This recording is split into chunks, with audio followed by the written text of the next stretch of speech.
We might have had a teensy-weensy, ever so slight hiccup last week, but Yuji was still beating the ever-living dog of Maito. I mean, it wasn't even a close fight, so surely we can continue that level of rampage this week too. Right? Did Maito just hit a black flash? Gege, what the fuck? Continuing the trend of Maito having anti-plot armor as a curse technique, this episode starts us off in the most deplorable of ways. Before we can get to any action, we first have to sit through a nice, happy, and wholesome episode. The gang, and by gang I mean Nobara, ruin Gojo's 250,000 yen shirt and proceed to try and fix this mess before he gets there. I love this episode. Seeing them happy and everything, being good friends and all of that, with Gojo showing up there at the end, right as the episode also ends. What? The episode ends there. To go from this super wholesome scene to Nobara limp and dead on the ground, to a POV shot of Yuji from her eye socket. Nah, that's foul. That's foul. I'm done. Yuji's breakdown is incredible. The character animation is top notch and the voice acting is absolute cinema. The manga panel did a great job showcasing Yuji's resolve breaking, but the anime took it to another level. Even though the narration was missing in the scene, and although I think it's kind of a bummer, you still get the picture without it, so I'm not that mad about it. What I am mad about, though, is seeing this piece of shit land a black flash. Not only did he land a black flash, but the entire sequence of him doing so was incredibly clean. I can't even hate it.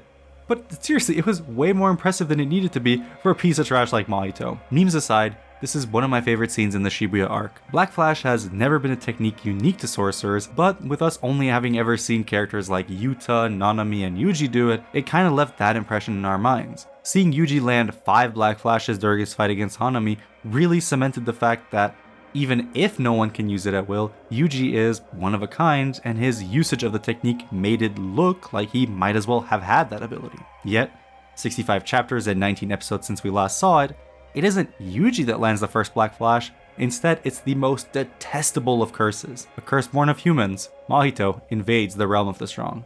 The sparks of black do not choose who to bless. This was, in my opinion, a brilliant decision from a writing point of view. For Yuji, this is the height of despair during the Shibuya operation. Coming out of a loss against Choso, the deaths of thousands at the hands of Sukuna, Nanami and Nobara's deaths, and now, finally, the one he hates the most barring Sukuna is standing above him, having bested Yuji at his own game. The neatest of bows tied to the steaming pile of despair. Maito's speech is awesome. There's a reason people love him as a villain, and this speech perfectly encapsulates Mahito as a character. Selfish, with an overwhelming sense of self, Mahito only lives for his own purpose, becoming a true curse. He never cared about what's right or what's wrong. All that matters to him is that he fulfills this duty as a true curse. Kill humans, and evolve to reach the heights of Gojo and Sukuna. As if getting revenge for last episode, Mahito absolutely crushes Yuji, landing blow after blow, ragdolling him around pillar to pillar. And what really sells this scene, it just has to be the voice acting from Mahito. Nobunaga Shimazaki absolutely, unequivocally, 120% killed it with his performance. He's done such a fantastic job thus far, and this scene feels like the culmination and peak of the performance up until this point. The barrage of attacks ends, and Maito raises his hand, forming it into a mantis claw.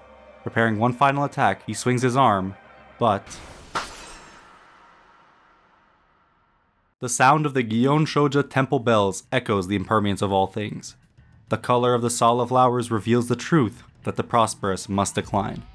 But we are the exception. The goat of goats is back, baby. This is the kind of shit I want to see. Toto burst onto our screens back in episode 8 of the anime and chapter 16 of the manga. I've loved his character ever since he was first introduced, and now seeing him back in action has me hyped up beyond belief. Of all characters in Jujutsu Kaisen, Gege's handling of Toto has always been top tier when he's on screen. He gets the cool speeches, a wicked curse technique, the most energetic and hype OST in the anime, and of course, some of the most iconic moments in the story itself. This introduction had me floored when I first read it in the manga, and I'm glad they cooked in the anime as well. When Toto was first introduced, he came across as a meathead that only thirsts for battle, but as he's continued to show up more and more throughout the anime and manga, his character has continued to deepen and evolve, and he's become an incredible addition to the cast. I love that he's poetic, kind, and when you look at his character profile in the manga, Gege tells us that he's so hygienic that it makes the Kyoto girls jealous. He's an incredibly layered character with so much potential, so much so that I'm surprised Gege hasn't killed him off yet. Yuji continues to spiral in front of Toto, disgusted with his weakness and incompetence. Curled up on the ground, all Yuji sees in himself is a murderer and nothing more. As he meekly utters these words to Toto, Maito charges at him, jeering for him to yell a little louder so that he can hear him properly. From telling Yuji that he could hear him loud and clear a couple episodes ago, to now telling him to speak up.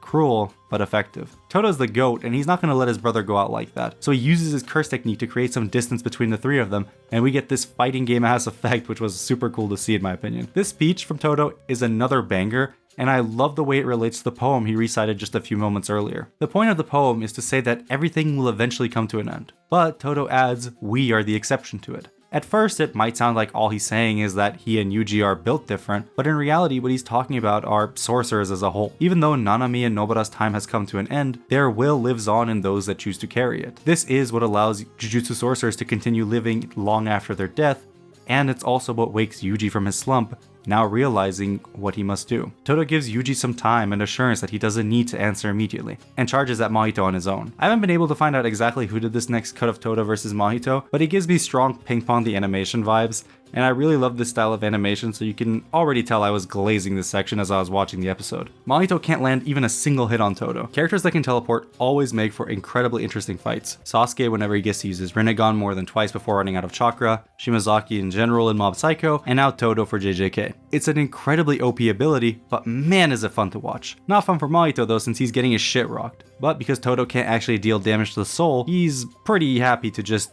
get ready for his next strike. And as he makes an attempt to hit another Black Flash on Toto,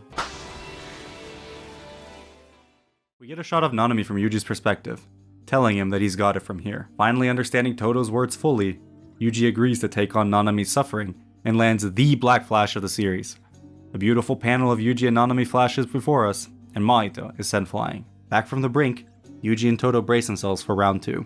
Dimming has been an issue plaguing JJK since the start, and it really sucks having to see such a beautiful cut of animation get undermined like this, but man, does it still look amazing when you turn the brightness up a little bit. The scene switches to Miwa, and we can finally breathe. I don't know why they cooked this hard for the Miwa scene, but man, they cooked really hard for the Miwa scene. The lighting was top tier, character animation was touching, the voice acting superb, and the overall direction of the scene was just really good. Mechamaru gets to say his final goodbye, and Miwa's cries echo in the train as the Kyoto students discuss their next course of action. Back to the fight, the anime continues to flex with anime original content as they swap settings not once, but twice. I mean seriously, this is incredibly interesting to see. The directing has been top notch this episode, and alternating between like 4 or 5 different color schemes throughout keeps the episode feeling fresh. Just look at Miwa in the train scene. It goes from this really cool blue to the bright lights after she leaves the tunnel, and then back to the blue. And here in the station, they go through different points, from yellow to blue to green and then back. Maito tries to separate Yuji and Toto in order to limit the effectiveness of Boogie Woogie, but once again,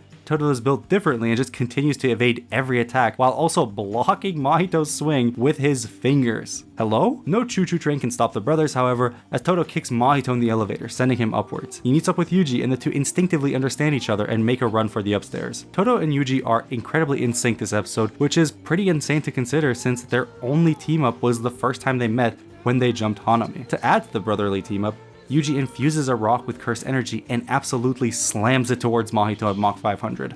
Power scalers eat your hearts out. Toto swaps places with the rubble, and we get... I don't even know how to describe the scene. To me, it's just immaculate. It felt like I was watching Space Dandy the way Toto was flying on the screen. Beautiful animation, amazing effects work, and this little Toto face showing up was glorious. Takada's voice pushing him forward, the image of his brother flashing, and his own desire to not get left behind all culminates into Aoi Toto landing his very own Black Flash. That's good.